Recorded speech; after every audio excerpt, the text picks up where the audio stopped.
नमस्कार प्रिय विद्यार्थियों। बीए पार्ट फर्स्ट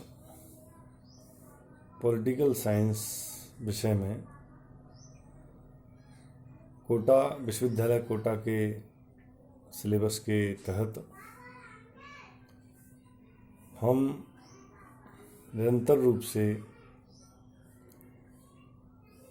भारतीय राजनीतिक विचारकों के बारे में जानकारी प्राप्त कर रहे हैं।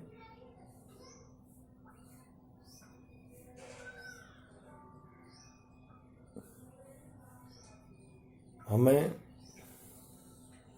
इस वीडियो का निरंतर दर्शन करना चाहिए, देखना चाहिए। इससे क्या है कि बार बार हमारी स्मृति में ये विचार समाहित हो सकें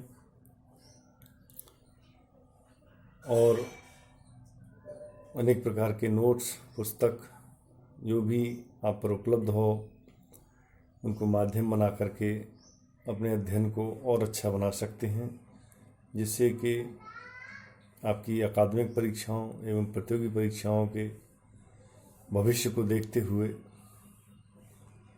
आपको एक अच्छा मार्ग मिल सके और इसका जो परिणाम है वो आपके हित में उच्च अंक दर्शाने वाला हो, जिससे जीवन आपका एक यथार्थ एवं सुगम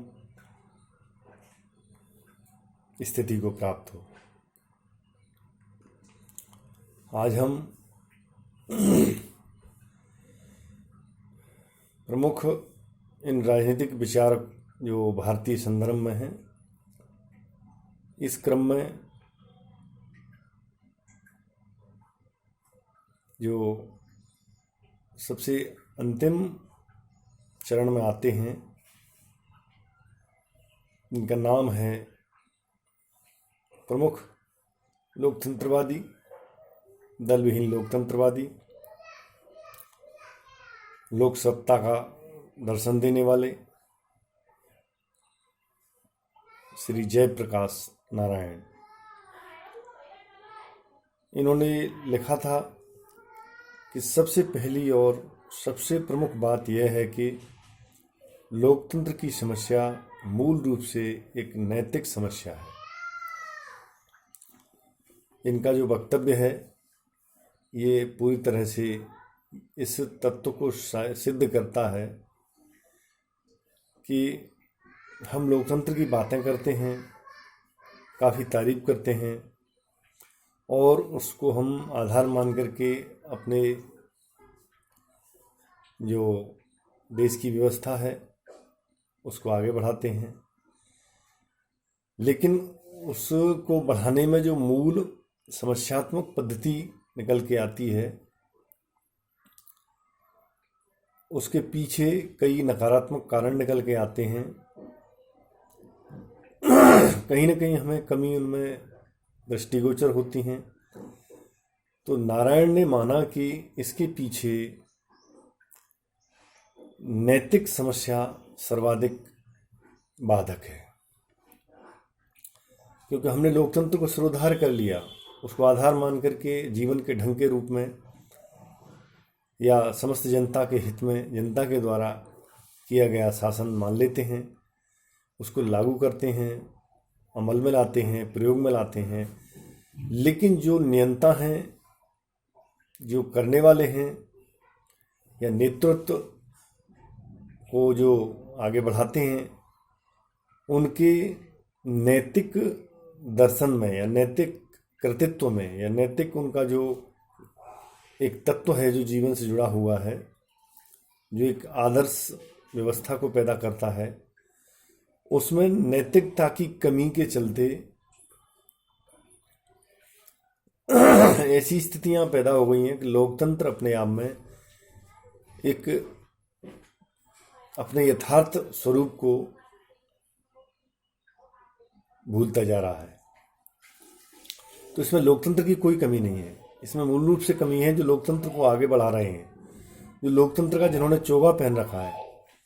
मूल रूप से उन्हें अपने नैतिक चरित्र को या नैतिकता को प्रयोग में लेना होगा, फिर लोकतंत्र पर सवारी करनी होगी। हम नैतिकता को, आध्यात्मिकता को पीछे छोड़ रहे हैं, लोकतंत्र को आगे बढ़ा रहे हैं। तो ऐसी स्थिति में जयप्रकाश नारायण मानते हैं कि मूल रूप से जो प्रमुख बात है वो लोकतंत्र की समस्या का जो मूल कारण है, क्योंकि हम भारतीय राज्य व्यवस्था में भी इस चीज़ को देखते हैं कि हमारे लोकतंत्र के सम्मुख जो चुनौतियां हैं, समस्या हैं, वो सब समस्याएं लोकतंत्र को आगे बढ़ाने में या एक पुष्ट लोकतंत्र या हम कहें एक स्वस्थ लोकतंत्र के निर्माण में बाधाएं उत्पन्न हो रही हैं। तो वो समस्याएं उनमें नैतिकता भी प्रमुख रूप से जयप्रकाश नारायण के अनुसार मानी जाती है। इन्हीं कारणों से संपूर्ण क्रांति की, टोटल रिवॉल्यूशन की बात कही नारायण ने। और संपूर्ण क्रांति एक ऐसा कंसेप्ट है जो राजनीति के क्षेत्र में या राजनीति विज्ञान के परिक्षेत्र में दुनिया के सारे विचारक जो भी सोशलिस्ट हुए हैं उनमें सबसे ज़्यादा एक अलग आइडियोलॉजी रखने वाले, एक प्रायोगिक विचारधारा लोकतंत्र के क्षेत्र में सिद्ध करने वाले एकमात्र जयप्रकाश नारायण हैं। संपूर्ण क्रांति के बारे में कहते हैं, यह संपूर्ण क्रांति समग्र जनता की क्रांति है। इसका मोर्चा केवल राजधानियों में ही नहीं अपितु यह व्यवस्था परिवर्तन, प्रक्रिया परिवर्तन तथा नव निर्माण की बात है। हम नया समाज बनाना चाहते हैं। देखिए, उस समय भारत उन स्थितियों से गुजर रहा था जो दासता की जंजीरों में जकड़े हुए थे। अब हम इनके बारे में जो कृतियां हैं, इन्होंने जो रचना की हैं या इनकी जो अन्य विशेषताएं, उनको हम इसमें लेते हैं। जयप्रकाश नारायण को जेपी के नाम से शॉर्ट टर्म में मानते थे, लोकनायक के नाम से भी जानते थे। संपूर्ण क्रांति की धारणा विश्व परिप्रेक्ष्य में इन्होंने एक ऐसा कंसेप्ट दिया जो अपने आप में भारतीय राजनीतिक विचारों में विशेष स्थान रखता है। इनका जन्म अक्टूबर 1902 में बिहार के गांव शतावदियारा, जिला सारंग में कायस्थ परिवार में हुआ।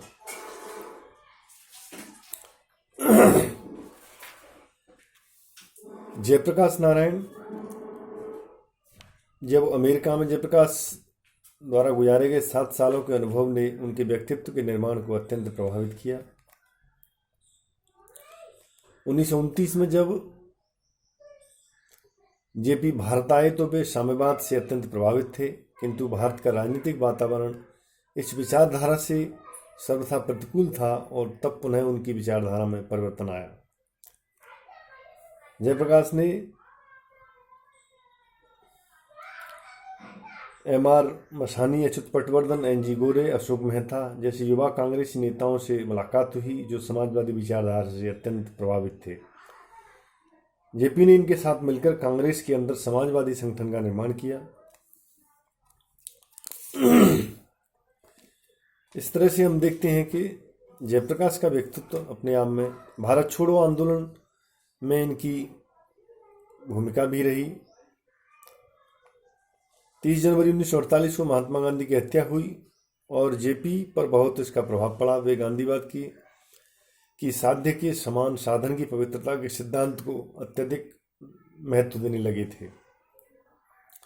1952 में भारत का प्रथम आम चुनाव हुआ जिसमें कांग्रेस की तुलना में प्रजा समाजवादी दल को आशा से कम सफलता मिली थी।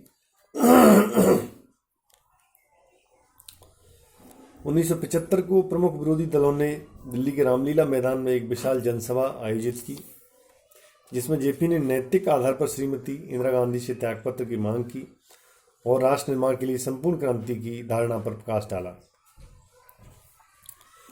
अब हम इनकी रचनाओं को देखते हैं। पहली रचना है व्हाई सोशलिज्म, दूसरी है टुवार्ड्स स्ट्रगल, तीसरी है सोशलिज्म, सर्वोदय एंड डेमोक्रेसी। चौथी है फ्रॉम सोशलिज्म टू सर्वोदय। अगली है my picture of Sarvodaya social order. Next है स्वराज फॉर पीपल, यानी जनता के लिए स्वराज की बात कही गई है इसमें। पीपुल्स वॉलंटरी एक्टिविटी, यानी स्वयंसेवी जो संस्था हैं उनकी गतिविधि। A plea for reconstruction of Indian polity.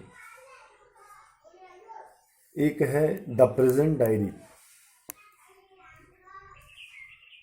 अंतिम है क्रांति का आधुनिक प्रयोग। जैसे हमने पहली रचना देखी व्हाई सोशलिज्म, यानी समाजवाद की आवश्यकता क्यों है। मूलतः ये समाजवादी विचारक थे। राजनीतिक परिवेश में या उस नज़रिए से हम देखें तो इनका इतना ज़्यादा कोई दार्शनिक योगदान नहीं है जितना कि सामाजिक परिवेश में इनका योगदान रहा है।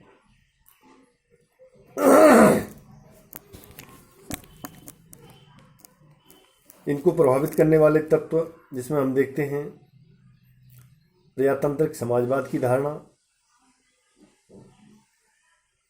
जो कांग्रेस के लिए प्रमुख रूप से मानी गई एक अवधारणा थी। युवावस्था में नारायण सर्वाधिक प्रभावी हुए मार्क्सवाद से, साम्यवाद से।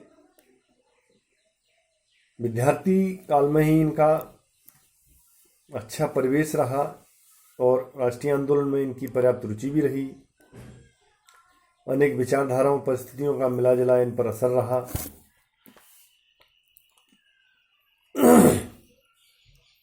तो इस तरह से इनके व्यक्तित्व एवं कृतित्व के बारे में हम सामान्य जानकारी ग्रहण करने के बाद अगले व्याख्यान में हम देखेंगे इनके सामाजिक विचार, इनका दलहीन लोकतंत्र। धन्यवाद।